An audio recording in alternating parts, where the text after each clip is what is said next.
मनसे नेते राज ठाकरे यांच्या भेटीला पोहोचलेले आहेत। संदीप देशपांडे, नितीन सरदेसाई आणि शिरीष सावंत हे शिवतीर्थवर दाखल झालेत। मनसे नेते हे राज ठाकरेंच्या भेटीला दाखल झालेत। मीरा रोडच्या मोर्चानंतर मनसे नेते हे शिवतीर्थवर दाखल झालेले आहेत। त्या ठिकाणची दृश्य आपण पाहतोय। या संदर्भात ताजे अपडेट देण्यासाठी आपले प्रतिनिधी श्रेयस सावंत आपल्यासोबत फोन लाईनद्वारे जोडलेत।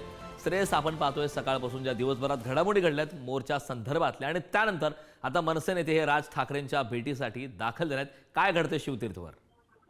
दिवसभरात जे जे आंदोलन घडलंय ते सगळ्याचा आढावा मनसे अध्यक्षांनी घेतला होता। त्याच्यावरच आपण बघितलं तर दुपारी 12-12:30 पर्यंत जे संदीप दादरला होते ते ट्रेननी एकंदर मीरा रोडला आले। मीरा रोडला जो आंदोलन जे घडत होतं त्यांनी त्याला संबोधलं आणि तिकडून ते आता निघून पुन्हा एकदा ट्रेननी ते दादरला पोहोचलं। आता ते मनसे अध्यक्ष राज ठाकरे यांच्या शिवतीर्थ निवासस्थानी पोहोचले आणि आता पुढची रणनीती असेल तरी काय ह्याचा पूर्ण आढावा मनसे अध्यक्ष घेतील।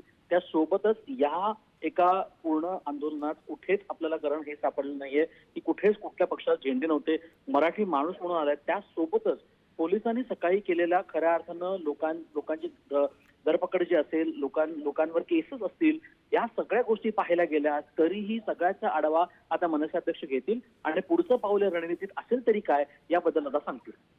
नक्कीच श्रेयस, या संदर्भातल्या घडामोडी काय घडतात यावरती लक्ष ठेवून राहा। तुझ्याकडून वेळोवेळी ताजे अपडेट घेत राहू। तुर्तास या महत्त्वपूर्ण अशा माहितीसाठी खूप खूप धन्यवाद।